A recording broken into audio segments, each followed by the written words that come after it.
안녕하세요. 같이 말씀 함께 큐티 나눔 시간입니다. 네, 오늘 말씀은 사도행전 19장 8절에서 20절까지 말씀이고요. 이제 오늘 말씀에서는 바울이 2차 전도 여행을 마치고 얼마 지나지 않아서 이제 곧장 3차 전도 여행을 떠나게 되면서 특별히 에베소라는 지역, 그곳에서 2년 3개월 가까이를 머물면서 굉장히 말씀을 깊이 가르치고 전하게 되는 내용이 기록되어 있습니다.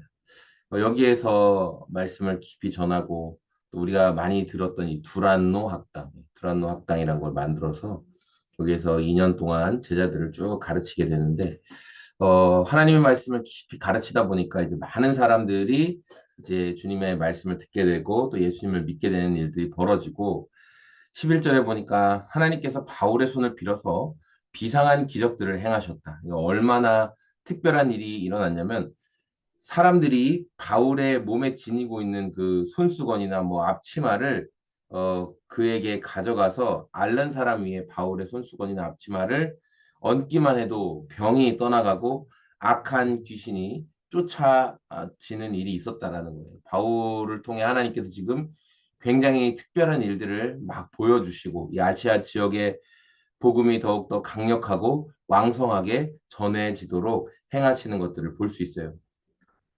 이런 상황 가운데 13절에 그런데 귀신 축출가로 행세하며 떠돌아다니는 몇몇 유대 사람조차도 바울이 전파하는 예수를 힘입어 내가 너희에게 명령한다 하고 말하면서 귀신 들린 사람들에게 예수님의 이름을 이용해서 귀신을 쫓아내려는 시도를 했다. 이제 그 중에 특별한 사람이 스게와라는 유대인의 제사장이 있었는데 이 사람에게 아들이 7명이 있었어요. 그래서 이 7 아들들도 그 귀신 들린 사람, 뭐 악한 영에게 눌린 사람을 대할 때 이런 식으로 얘기를 한 거예요. 내가 바울이 전파하는 예수를 힘입어 너에게 말하니.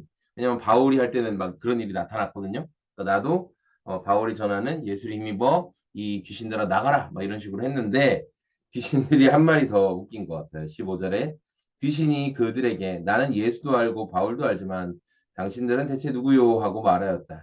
16절 그리고서 악기 들린 사람이 그들에게 달려들어 그들을 짓눌러 이기나 그들은 몸에 상처를 입고서 벗은 몸으로 집에서 도망하였다. 그러니까 그 귀신 들린 사람 집에 가서 뭐 우리가 쫓아내 주마 하고 바울이 전하는 예수의 이름을 우리가 빌어서 넌 나가라 이렇게 했는데 이 귀신 들린 사람 악한 영에 의해 괴롭힘을 받고 있는 사람이 내가 예수님도 알고 바울도 안다. 너는 도대체 누구냐? 그러면서 오히려 그 사람을 옷을 다 찢어버리고 완전히 혼비박산하게 만들었다는 거죠. 이 스게와의 7 아들들은 정신 못 차리고 도망갔다. 그런 내용들이 기록되어 있어요. 그리고 이 일들이 에베소에 사는 사람들과 유대 사람들에게 쭉 알려지니까 사람들이 예수님과 복음의 능력에 대한 굉장히 두려운 마음들. 그래서 예수님을 찬양하고 반드시 하나님의 능력, 예수님이 진정 일하시는 것 뒤에는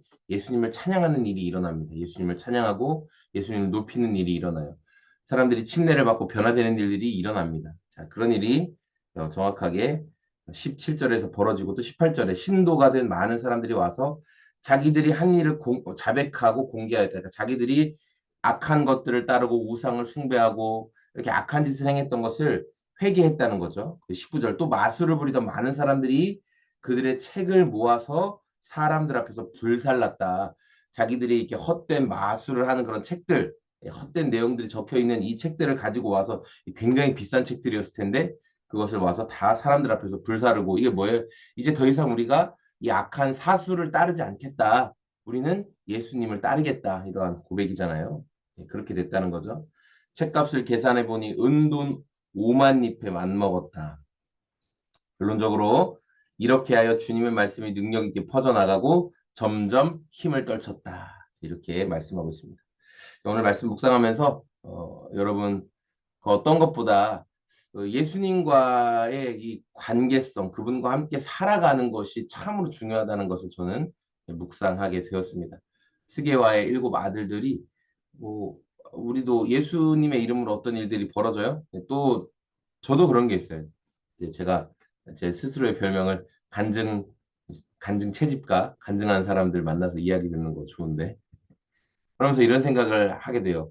아, 저 사람이 경험하는 저 주님과의 함께하는 그 일하심과 저런 것들 나도 있었으면 좋겠다. 저 사람이 믿는 아버지도 내가 믿는 아버지인데 똑같은 하나님 아버지 믿는데 왜 내 삶 가운데 저런 일들이 안 일어날까? 막 이러면서 여러분 조심해야 될 게 지금 내가 하나님과의 관계성 안에 있고 그분과의 관계성 안에서 살아가다 보니까 하나님이 그런 일들을 행하시고 보여주시고 풀어가시고 하는 건데 나는 하나님과 어떤 관계를 맺으려고 또 그분이 기뻐하시는 방향, 그분이 원하시는 길을 또 어떤 선택을 하려고 하지 않으면서 그냥 사실은 내 욕망, 내가 원하는 것, 내 어떤 의지의 어떤 것들만 계속 추구하면서 왜 나는 그런 일이 안 일어나? 왜 나는 어떤 능력이 뭐 내 삶 가운데 하나님 보이시는 기적과 능력들을 체험할 수 없어? 이렇게 해서는 안 된다라는 거. 그냥 스게와의 일곱 아들들처럼 아니면 마술을 행하던 어떤 자들처럼 예수님의 이름, 예수님의 능력, 성령 하나님의 그 힘, 능력만을 취하고 싶은 거예요.